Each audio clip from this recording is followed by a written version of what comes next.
Good evening, ladies and gentlemen. Nice to see a full house in here tonight. Haven't been there for a while. So, first item on the agenda is going to consider approving the minutes from July 14th. I make a motion to approve those minutes and sign the warrant. Motion made, seconded by David. All in favor?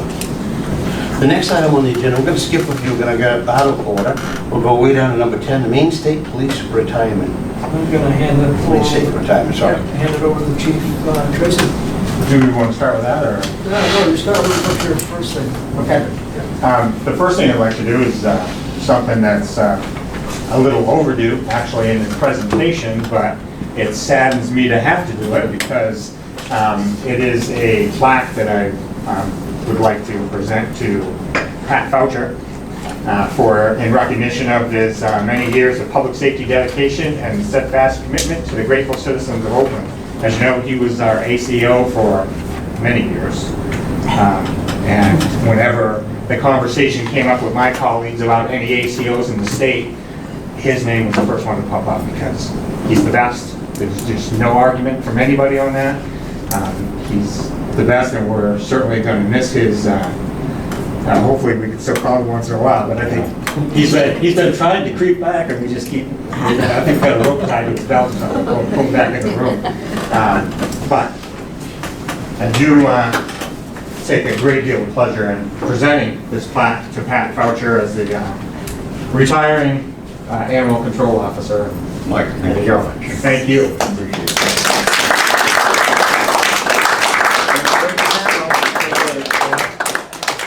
I appreciate it all. I've had so much support from the council, people I know. And tried to do the best I could. It was always a challenge, and Jan and I worked. I'll tell you about Oakland as far as. It's not animal control. Jan Porter and her crew put together probably the best dog licensing program in the state. I've given it to our association. It's been used in other towns. You just can't repeat it. With the support of Mike Tracy and the police department, the job is a whole lot easier. And if I needed anything, I never had a problem. Say, Chief, I need this, go get it.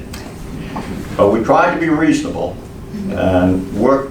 One of the good things that occurred, I was doing Waterville for a while, and I was able to accumulate equipment from them, and that came to Oakland, still here. And it's been sold out to... He doesn't, he's an old Oakland person. That's right. Part of the team. Thank you so much. I appreciate it. The only thing I was at, I told you that he was famous in the state, and he certainly is, but he's also world famous. If you recall our Fantastic Pig, that was actually made international news.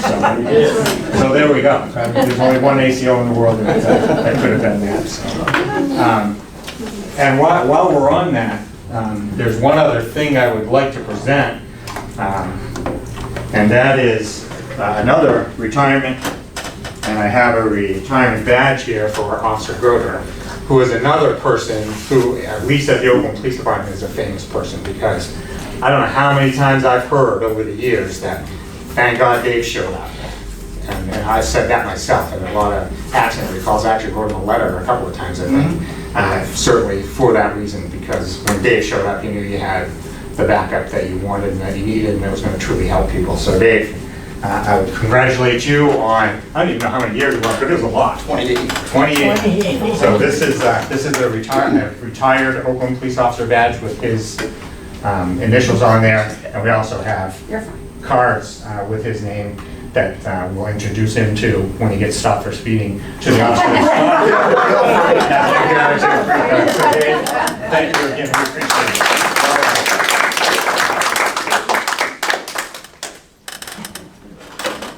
And that was the easy part. Chief, before you go on much further, I think I've got to recognize someone that is a very integral part of our ACO for all these years. Okay. Don't you think so too? And when I say it, yes. Yes. I'm sorry that I didn't do that. You're absolutely right. We don't, as police officers, as public servants, we don't thank our spouses enough. And thank you.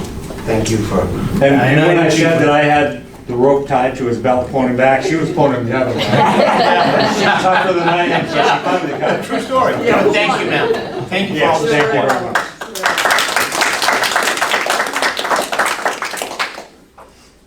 Like I said, that was all the easy part. The next thing, I assume you want me to go on to the state retirement piece. Yep. The reason that that's on the agenda is, many of you probably know that we are 2 officers down as of yesterday. Our second officer left in 2 days, we lost 2. One went to the Oxford County Sheriff's Department. He's looking for a little more adventure in life, a little bigger area, and a pretty car to park in his driveway, I guess. But he left for Oxford County, and he's pretty happy about that, and he did a really good job for us, and we hate to see him go. The second person that his last night was Sunday night. He was all done Monday morning, is Todd Burbank. And Todd is, for the last several years, has been working on his own on the side, mowing lawns and doing, that kind of work on properties and mowing and plowing and that kind of stuff. And he finally got to the place and built it big enough so he was able to go out on his own now. He was pretty excited about that. He's had a long career, another very good officer that we hate to see go, which brings us to where we are now in a discussion about Main State retirement. And the reason we're discussing that is we are generally the only police department in our area that does not offer Main State retirement as an option. And because of that, we are having a difficult time in finding people that want to come work for Oakland. The bottom line is, anybody you talk to will tell you that Oakland is a great place to work. It's a really wonderful town. The police department is a great police department. I may say so myself. But at the same time, they have to think about what their future is, and if they're at another department that has Main State retirement, if they're not going to come here because they couldn't get it here. So for retention purposes and trying to find officers to begin with, we felt it was very important that we offer Main State retirement. And having those conversations with Gary and Kelly, Kelly was able to put the information together for us on what plans are available and what those costs would be. I think you all have the paperwork in front of you on that. And Kelly, you can certainly help me here if you want to, or Gary, if you want. What you would basically look at for a cost would be on the last page. And it'll show what the employer pays currently for ICMA, which is what we offer for retirement. What the rate is for the employer and the employee and what they pay. And then on the other side of the little black box, you would see what for the main state retirement system, which is called Main PERS, what the rates would be, what the employer would pay, and what the employee rate is, what they would pay. And then the difference is shown, what the increase would be to the town. I think when you look at what the benefit packages are for a police officer,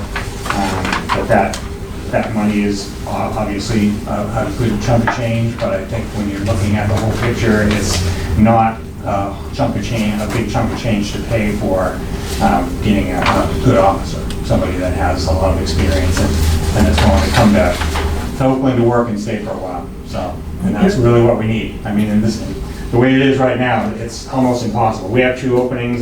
Just about any department you talk to right now is going to have openings.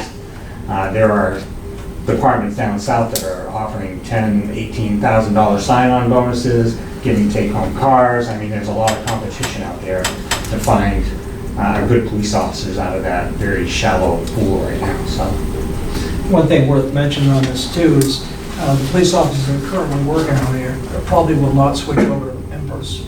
Because Right. for one thing, it's a 9.5% contribution or 9.7% contribution for the employee. So we're going to be looking at possibly 2 new employees who would be utilizing this. It's going to cost us about $3,000 more depending on the wage per year for these people. But obviously the union's kind of in the mix of this as well. And we've talked, the chief's talked with the president of the union over here. They're willing to talk about it. they're going to sit down and have a discussion about it. think it's pretty positive, the discussions we've had so far, but obviously it's in the union's ball court right now. So what we're looking from you is to get approval or pre-approval for us to offer this package if we can go with a sidebar contract with the union. And like Chief said, I mean, we've got the city of Waterville, we've got Fairfield, we've got Winslow, they offer Main State retirement, and it's, you know, somebody who's vested into the retirement plan, it just makes it seamless for them to come over and have it added onto it, instead of switching and doing ICMA. It would be a hiring tool. Yep. And there are no officers here now that would be interested in it, because we're all too old. It boils down to it. It's a 25-year retirement, so certainly, I mean, unless I want to work till I'm 87, which I don't, by the way. It wouldn't be worthwhile for me, and that's the quote that most of the officers are in right now. However, there is a large pool of officers out there who are, you know, midway through their careers that would very much be interested in coming here and taking part in that. So all the long-time officers we have probably wouldn't be interested. They would not be interested because they don't have the time left I see. to enter into a 25-year retirement plan. So, Don? I'm not commenting on materials, I guess I'm just asking about the negotiations, the union. Is it appropriate for us to be even making a recommendation at this time where it's a union negotiated item that is supposed to be done between our negotiators and theirs, and then bring it Right. to the council? So I did consult with Dave Barrett about this, and this is his recommendation, because it is going to involve the union. And so if we get your pre-approval to be able to offer, like, this 3C is a pretty good program. There was a couple that were less money. They wouldn't be arguing up on the plan. We're coming in at a real good plan right now. But if we get your pre-approval, that'll allow us to go and sit down with them and do a sidebar. We wouldn't be redrafting the entire contract. That's going to come in September when we go through the negotiation process. This is going to be something above and beyond that. And what it's going to do, is we're going to hopefully be able to hire somebody so that we're not running short-staffed in the police department. You know, and I think that's critical. Right now, we're running single shifts where we should be running double shifts over the you know, busy periods. And so I think it's a safety issue. I think it's something that we really need to go and consider approving. So this is only dealing with offering new or existing people this plan, no other contractual. It'll be a sidebar contract, just on this. There'll be nothing else that'll be discussed on that. It'll just be working on this project. And we may not even be able to come to an agreement on it. You know, if that happens, then we'll have to punt. But right now, you know, we treat these guys really well. You know, I mean, we go above and beyond. And I'm thinking that they're willing to work with us on this. So this is 25, 2/3 COLA. with a COLA after retirement. Yeah. That's what you can get, so we have in Waterville. So looking at the numbers, it looks like it's a big increase if you look at it 9,000, but it's only $6,000 increase. It's a If you $3,000 compare what it was increase to what it's gonna be, it's about For the 6,000. town, it's 3,000. Per Per person. employee. Right. Yeah, so it'd be 6,000 if there were two. Of course, we don't know who we're gonna be hiring, Dave, but, you know, if they were both going to go with the plan, it would be 6,000. And we won't have to increase the budget to do this. I mean, there's money there to go pay for this without having to come back to you and ask to transfer money. And this is only available for full-time officers, or Yes. how many do you have? We have 10, including myself. So if everybody decided to take it, it would only be $30,000 then. Right. But you're saying they probably won't. Like I said, I'm not gonna be here when I'm 87. That's all right. Anybody that I've talked with over here, not interested in it, because they're contributing 1.5%, 2%, 3%, whatever they choose. This is going to be coming in with almost 10% of the salary. That's going to be quite a, you know, quite a We got chunk. quite a few long-time officers too, so they wouldn't be Yeah. interested. Yeah. Don? Oh, go ahead. Yeah, just make a real quick comment to it. I'm 100% on board with this. I have Main Street Retirement in Waterville. I wouldn't do anything else. But this is the best time to sign on to this program when you don't have 10 people signing up for it at once. It's going to be a slowly integrated program where year after year you may have an additional person that signs on to it. You know, somebody's going to retire 2 years from now, then somebody else is. So the financial aspect of it's going to be spread out over many years. It's not going to be all at once.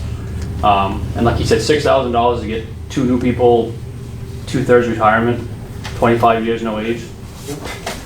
I make a motion, we authorize the town manager to discuss this with the police union. Before we accept that, Mr. Nutter? Chief, is this the only thing tonight that stands in your way of hiring 2 new officers, or do we have other deficiencies that? In my eyes, it is the only thing. I think the town actually offers a pretty decent package. I mean, obviously, when it's going to be coming up in the fall, when we start negotiations, they may be talking about pay and those kinds of normal negotiating items. Yeah. But as far as anything else that's glaring out there, I would say that this is it. This is the piece that is holding people The back. motion is made, we'd like to second that. I would like to second that motion. Seconded by Mr. Nutter. All in favor? Thank you, gentlemen. Thank you very much. Appreciate it. Thanks, Chief. Now, do you have anything else? I have nothing else. Thank you. Give me a while, I could come up with something. Here goes the money train. The second item is the second reading for solar rate. I'm sorry, third item is the solar rate, please. Yep. Any questions on that? You should have an updated copy there, Dana. Yeah. Are we gonna be able to call this the first reading or the second reading where there's some changes in here? First reading. Okay. First reading, thank you. I'd make the motion, we accept this as the first reading. Second. Seconded by Dave, all in favor? Sorry. No question? Go ahead, sir. Could you just summarize the changes that, Yeah, if you look on page 3, you got the old one there. We pulled out the 15%. We couldn't get our head wrapped around who's going to be the authority in that. It really didn't make a lot of sense to have it in there.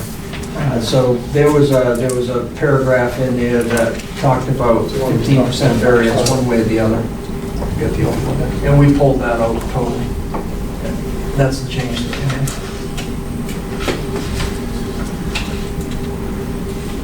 All good? Okay. Motion is made, second. All in favor? Moving on to the next item is removing an estimated cost for the bathroom in Mem Hall. Yeah, AJ has reached out to a contractor to come up with an estimate to do that. We have not got the numbers back. He's called them 3 times for those numbers, but everybody's swamped. He's somewhere between $10,000 and $15,000 where AJ is kind of coming in for price. With some of the new findings that we had on the building, I'd say that we would just shelf that item and wait till we get the estimate and we can talk about it. Sir?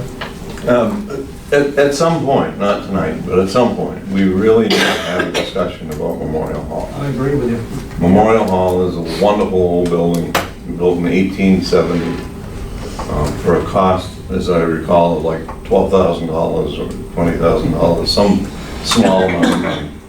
And it was really, that building was driven by a man named Hubbard, who lost a relative, a brother, I think, in the Civil War. And you know the name Hubbard because we have a street named Hubbard. And he donated the land. So now the town has this building that, for all practical purposes, is safety and fire and safety and repairs and plumbing and wiring, for all the reasons you can imagine. The building, in my opinion, is not usable. There was a study done several years ago that estimated the cost of bringing it up to code at that time of $1.2 million, I think. So $1.2 million a few years ago is now $2 million. I, for one, will never ask the residents of the town of Oakland to chip in for a $2 million repair on a building as beautiful as it is. So we need to have a discussion at some point or create a commission to look into either transferring the building out to some group that is gonna try to, I mean, I'd be happy for the town to give it to a group and give them 2 years, 3 years to bring it up to code, either by getting federal grants or state grants or just run around the neighborhood collecting $5 bills, whatever it takes. But I don't think the town is ever going to do that. We've got other things that we need to do. So for some discussion at a later date and be thinking about maybe people who would like to be part of that committee. So I think ultimately the town's either got to ask everybody to chip in $2 million total, or they've got to parcel it out to some group that can raise money and fix the building up so it's safe to use, which I don't think it is now. And I question whether we should continue to rent it at all, given the report that we had 4 pages long of the deficiencies that it has. The tragedy that could happen will make us all feel bad for the small amount of use that we get out of it. Thank you. We're on the same page, Bob. Jan and I talked about that today. I agree with you. I think, I don't think that this has been putzing along now. 2006 is when that study was done. So you look at it 17 years ago or so. And it's going to be cost prohibitive. And it is a beautiful building. And it's got so much character when you go upstairs and see the stage. But there are people out there up in Madison. They ended up selling the Congressional Church on Main Street, and it's a venue center up there now. I mean, so there are options. Thank you. Okay, moving on. Signing the sewer commitment, I just signed it and decided passing it down. You did? Good. Yes, I did. Thank you. Awesome. That okay? Yeah. Year-end budget figures for 2021. I'm going to get Kelly Roderick, our finance director, to present that to you. Kelly who? I mean, I'm Kelly. Here you go, Cal. I was looking at Kelly Roderick today. Hi, Kelly. So you should all have this in front of you. So like last year, we're going to, turn the page here. So we had a crazy year last year. We chopped our budget because of COVID. We didn't know how we were going to end up. So what happened was our revenues came in 135% of what we budgeted. So we have a nice chunk of change coming forward. Also, unspent expenses was pretty high at $862,000. We didn't really say no to anybody, so I'm not sure why that was so high, but people just bought what they needed, and that's what was left over. So We're on the back page. yeah, we're on the back page, we're at the top. So, and then we have our overlay as well of $254,000. So that is, when we commit the taxes, it's all figured in to the tax base, and that's our overlay that we can use in in this year's budget. So that will carry forward as well. And on the front page, we have the certain departments we asked to carry forward money over that's unspent. So in the administration budget, we have the voting machine money and the election expenses for Jan. Fire department, they received a $4,000 Walmart grant last year and they did not spend it. So we're asking to bring that forward to this year's budget so that they can spend it. We are not locked in on gas and diesel prices yet. I'm playing phone tag with the guy at Dennis Caper, where we get our pricing from. Our July delivery was $2.48 a gallon. So I called and I said, we cannot pay that, it needs to be lower. I only budgeted like $2.21, I think, a gallon. So he's like, let me run some numbers, I'll get back to you. So, but we had 2 departments that didn't spend all their gasoline money, and there are 2 departments that use a lot of gasoline, so we'd like to bring that forward as well. Police department and public works. The contingency accounts, the fuel fund, that's kind of like a off general assistance kind of fund that Jan monitors. We get cash donations to it to help citizens. We also purchase fuel for them as well. Employee separation costs. that number didn't change from last year, but if the long-term people were going to retire, we pay out their 1/3 sick time, so that's where that money is. So Chief, Jan, people that have been here, that are grandfathered, that's where that would come out of. 150th anniversary, $4,400. And solid waste, I looked back in the budget, and we've been carrying that forward since 2015. I don't even know what it's for, but the number has not changed. It maybe had something to do with when we closed the landfill. I don't know. We've been around for that. Yeah, I gotta do some more digging on that. Isn't that when they started pumping to Waterville? Was that around that time frame? No, No? Yeah. that would be sewage. This is I didn't know if that waste. was, But the number's been carried over, the same number's been carried over for the last 6 years, so we're gonna carry it over again, and I'm gonna do some more digging to find out what that actually is. Then road improvements, our road repair and our paving budget money we'd like to bring forward. Memorial Day, typically we give $500 for the Legion every year. They didn't ask for it this year, so were we gonna call? They didn't get back to me. Yeah, so Very unusual. we can either carry it forward and give them $1,000 next year if they ask, or just scratch it, they lost it, Carry it forward. we're good. Yeah, I agree. Carry it forward, okay. And then our capital improvements, building the ground truck, they have a little bit of money, $1,900 left. Transfer station scale, public works truck, Meslonsky Trail, the fire truck, and the Memorial Hall improvements, for a grand total of $422,169.34. We would like to bring forward. So flipping back over. Flipping back over to the back page, our policy states we put $100,000 in our capital improvement reserve that we can use for next year or prior years to come. So that 1.3 is the remaining balance. We had 2 budgets that were over budget this year. Public safety budget was over by $10,672.78, and that's only because we were supposed to buy the streetlights in July, and we didn't buy them till January. So we had 6 months of rental that weren't accounted for because, I think because of COVID, and it just, we didn't get the ball rolling fast enough. And then the transfer station was over by $1,900, and they had some electrical thing, they had maintenance on balers, they had some pretty big expenses. What we're gonna need from you gentlemen too is to vote on the public safety streetlights to approve the overage on that and the transfer station before we're done. And we need to vote on the carryovers too, don't we? We need to vote on the carryovers as well. I'd make a motion, we carry over the 422,169.34 for next year's budget. Seconded by David, all in favor? Might as well go right through it, public safety and the transfer station as well. The overspend department. Is there no question? No question, I'll make a motion, we carry over the public safety and the transfer station. I mean, we pay those overages for those overspent departments. What question? We had a question.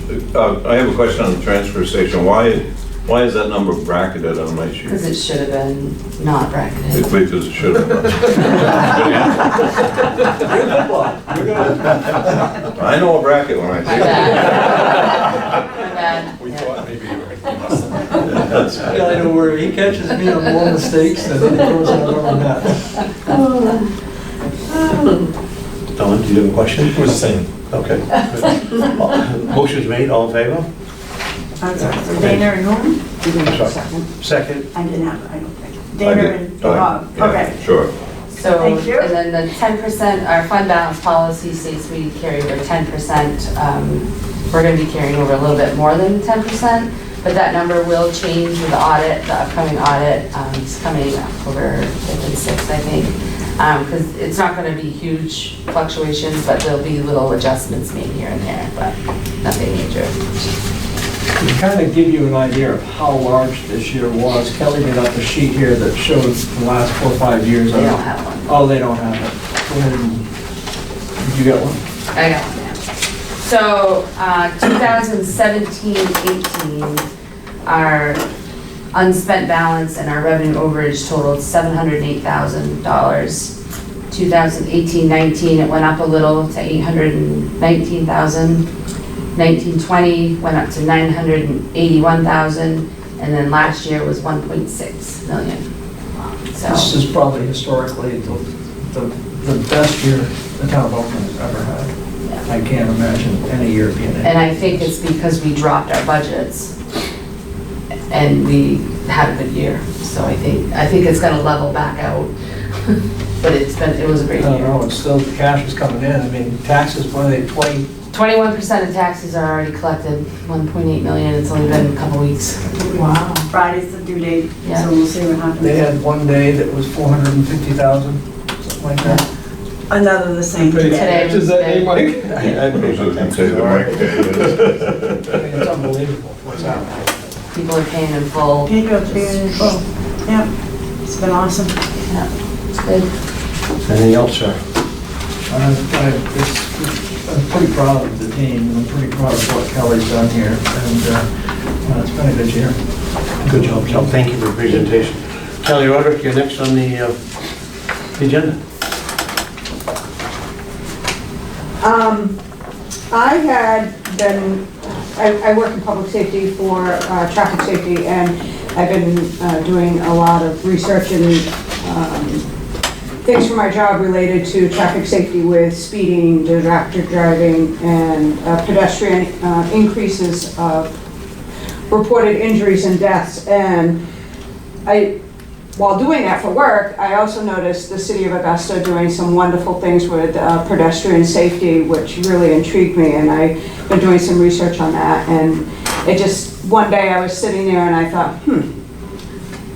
what could we do in Oakland to increase traffic safety in the town of Oakland? So on my town page that I monitor what's happening in town, I just asked the general question, do you think the town of Oakland is a walkable community? And that's based on pedestrian injuries and accidents and crashes and such. And the responses I got were all over the place, and kind of morphed out from pedestrian stuff to speeding and distracted driving and things like that. Typical things I expected to see. One of the large things that I saw over and over again, and I sent you all a summary of what I got for responses from people. I just really kind of summarized them. There was close to 60 or 70 responses. Some of them were duplicate, but people are really concerned about our crosswalks in our community not being well visible, and number of times people have either themselves been close to being hit or have witnessed somebody close to being hit. And the target areas seem to be Main Street was the biggest target area, followed by the intersection by the corner store with children walking to and from school. The ones on Main Street seem to be in front of Buddy's and in front of Higgins and Baldick, and people not paying attention to them. And I know that it costs a lot of money to get the flashing crosswalk signs. I know that. They're tens of thousands of dollars. And, but I think there are some simple things we can do is making sure that our crosswalks are well marked and well painted.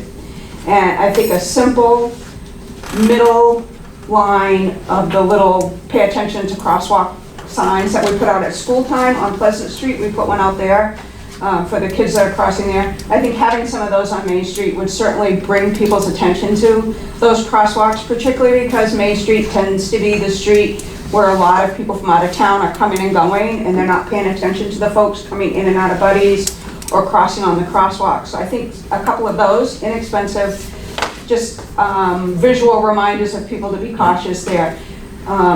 In front of Buddy's is a disaster area, and we all know that. I mean, it's not a pleasant place. It's not easy to get in and out of if you're driving or walking. I'm very sorry, we're gonna put the air on. Oh, okay. I'm that hot-winded? Very sorry.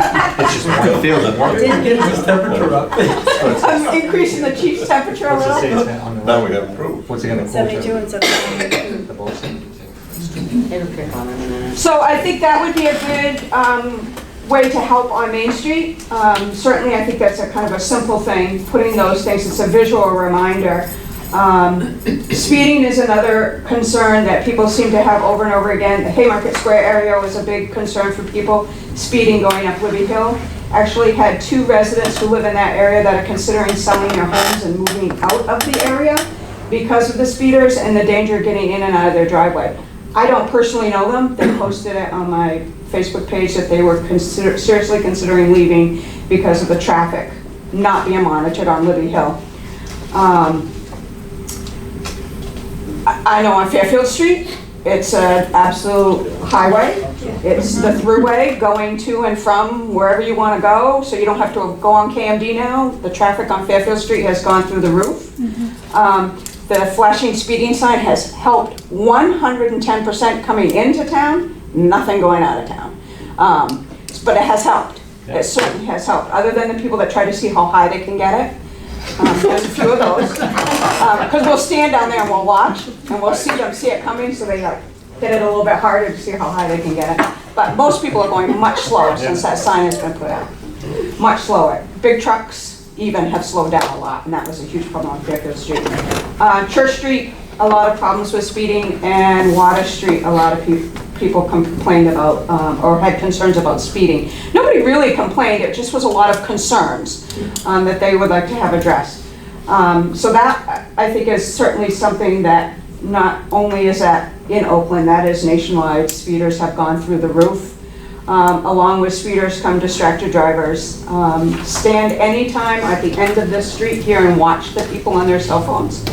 And you guarantee you every other car you'll see somebody on their cell phone, which is against the law. But they do it all the time. And then somebody will honk their horn and they take off and they don't even look. I could kill you with statistics, but I won't do that. It's crazy. So distracted driving and speeding in town is gone through the roof. I know when I go to work in the morning, people are angry at me because I'm driving the speed limit going at KMD. I get the finger, I get cut off, I get everything. Everybody's in a hurry. The other huge big issue was sidewalks in our community. Every time something came up, I did address it with them, that it was being addressed. Streetlights, people wanted more streetlights, I told them those were being addressed. Sidewalks, I told them those were being addressed. But there's a big concern about our sidewalks in our community not being walkable, so they have to walk in the street and they don't feel safe doing that. So I just wanted that to be brought to the town's council's attention, so that it's something that could be addressed as whole for our community. I don't want this to fall on the realm of every police officer in town. They have a lot of other things to do, I know that. But I do think it's part of the puzzle, that they have to step up a little bit. And we as a community have to step up a little bit and get people to understand that this has to stop, and it has to stop with each one of us. So I think we have to do better educating people to drive better in our community, so that we don't have people that are getting into crashes or getting hurt or killed on our streets. Speeding is a huge problem. Huge problem. This year in particular. Last year was bad, but this year it's just gone up. And speaking from my experience, I recall days when I would stop a car, write them a ticket or give them a warning. The very next day it would be the same car, I'd stop them again because people's head was just not in the game. And they're thinking about their life, and that's the excuse they give me. And Chief, would you like to add anything about, I like the idea about the crosswalks and putting something up. We used to have something. Didn't we have a plastic pole or something that we screwed to the ground in front of the crosswalks that said crosswalk on them? We used to have something get run over by cars and broken, and they don't last long, honestly. One on Pleasant Street was just a target. Yeah, it was. Yeah, it was, and that really wasn't real helpful, honestly. I would just say that, there are speeders out there. There are every year. Summer seems to be the season for the speeder. The officers know that. They get out there as much as they can. We move the sign around as much as we can. And we have a long list of people that have called that want the signs in their area, and I understand all of them. And we try to move around as best we can, and we try to get out there as much as we can. But I've been watering flowers all summer long, and there's several times that I've seen somebody standing on the sidewalk waiting for somebody to stop so they can get onto the crosswalk. Mm-hmm. State law states that you have to step onto the crosswalk. You have to engage traffic. You have to be out there. And so I had one lady doing this, she says, it won't stop for me. So I get out and I actually just walked out there and stopped the cars and they stopped. But it's pretty hard to educate everybody on that. And the flashing signs, I think, work. And as I mentioned to you, we've got a downtown development plan starting. A lot of this stuff, maybe we can make some modifications and get some money ahead for it. Or we can put some money in the budget for next year to buy these signs, you know, these big flashing signs. All of this stuff is doable. And DOT's gonna repave it soon, Right, that's end part of of the reason why we September. haven't painted anything down And there. then it'll all be painted. So it'll be- Well, Main Street's painted. It's all the other crosswalks that are not painted. Speed bumps. Huh? Speed bumps. Speed bumps. I mean, you have to slow Speed down. bumps draw criticism I and know. support. Slow down. And the more effective, I think, might be a rumble strip, Yeah. so that when you're coming up to the crosswalk, you get that little vibration, you kind of go, what's that? And then your eyes are on the road more. Yes. That's Just a thought, That's a good rather idea. than making a bump that everybody's gonna speed over, you get something that just wakes you up a little bit to be more attentive to the road. They found that when you put speed bumps out, in between them, people can go faster in between the two speed bumps than they did without them altogether. They're generally not a great idea. If there's an integrated sidewalk into the speed bump, that's a different story. Or crosswalk. rather. Well, not even college, it raised all their crosswalks. They did. That caused you to slow down a little bit. Yeah, but it's a crosswalk too, that's why I said if they integrate the crosswalk into the speed bump, that's another thing, but everywhere you put a speed bump, you don't want a crosswalk, so. Good discussion, Kelly, thank you for bringing that to our attention. Kelly, is there any grants out there through traffic safety programs for signage? There's tons of grants to the Bureau of Highway Safety, but nobody applies for them. Mr. Nutty? Yeah, I wonder if when we find out what the government will allow us to do with the money that we're getting because of the bill that was passed. The ARPA. Yeah, that. Perhaps there's some chance that we could spend some of that money on new traffic safety items. Either signs or flashing lights or something, just to keep in mind.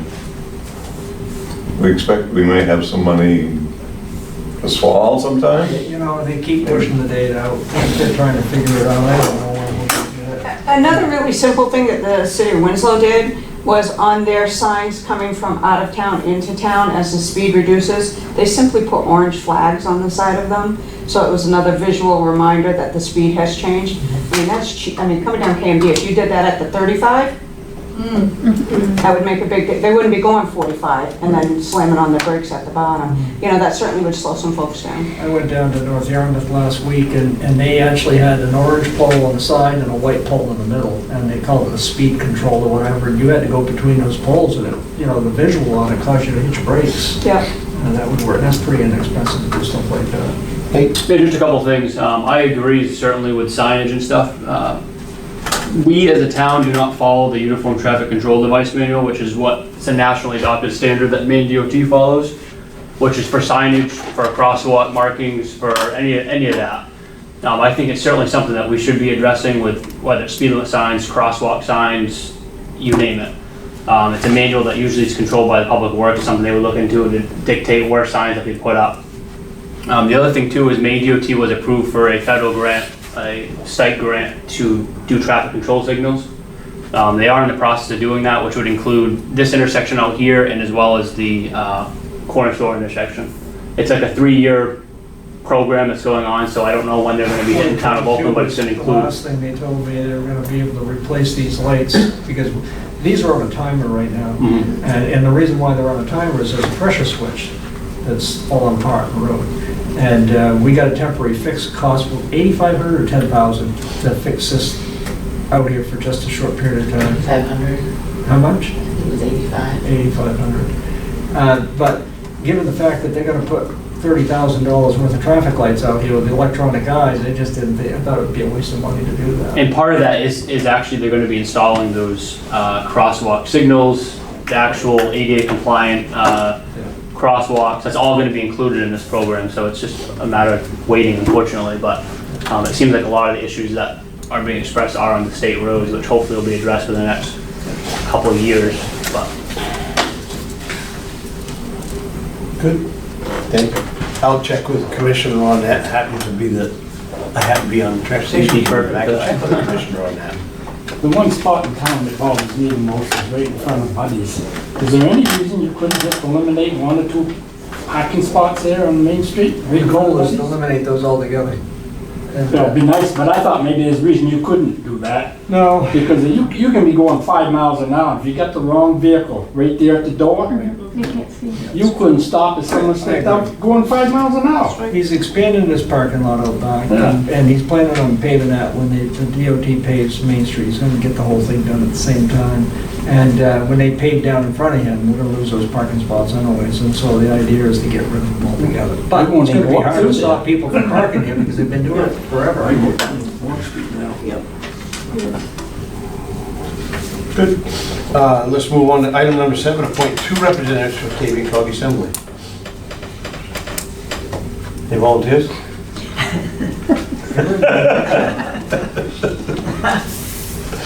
Go ahead, Gary. Danny, you interested? Yeah, I'm the elected official representative there now. I think you've done a good job. Me too. Yeah, right. Yeah, I know. Yeah, I stand. And 1 down. Another one. And I was on it last year, although I don't know how many meetings I attended. I think you ought to be the number 2. There you go. I make a motion that we accept Dana as the number 1 and Gary as the number 2 to represent us at KV Cog. Motion made, second by Bob. All in favor? Thank you guys for volunteering. Let's look at number 8, please. Abatement on 2001, 2002 property taxes. So that's the property that we purchased down on Fairfield Street. And there were 2 tax bills, of course, that were sent out. So we need to make one abatement in the amount of $870.84. And the other abatement is in the amount of $104.96. So of course it was billed to Mr. Main, but it is our properties. I make a motion, we make those 2 abatements for those numbers that Jan just read off. Motion's made. Do we have a second? Second by Mr. Woolman. Dawn, thank you. All in favor? Thank you. Thank you.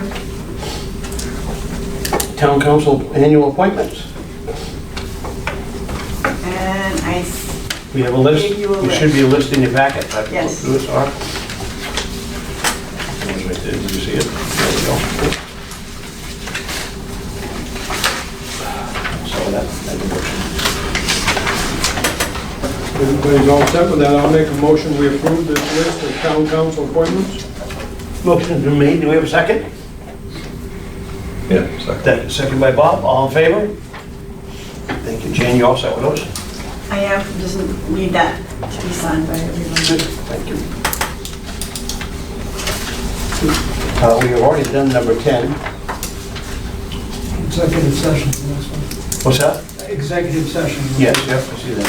So with that being said, I'd like to enter into executive session with personal matters for 1 MRSA, section 406-5, dash 6, I'm sorry.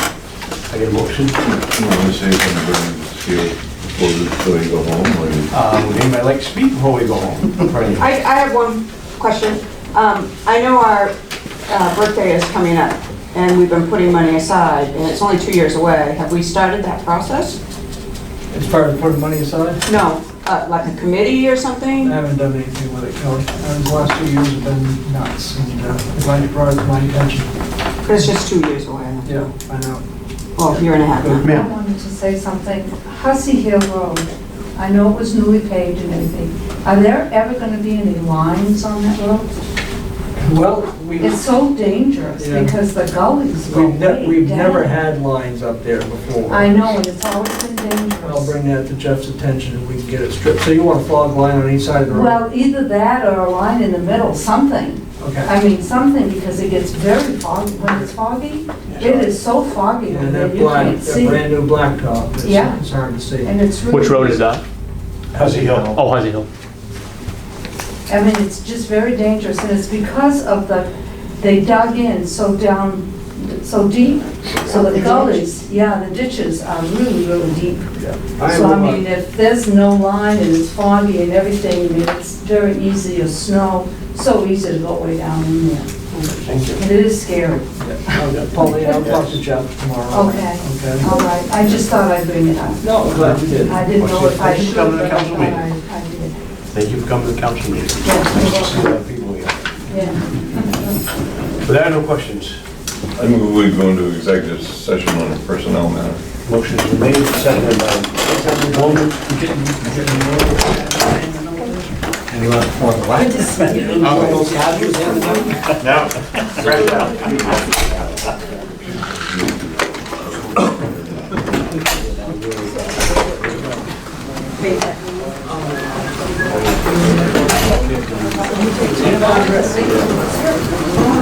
Enjoy your time. Night, John. I'm just shutting off.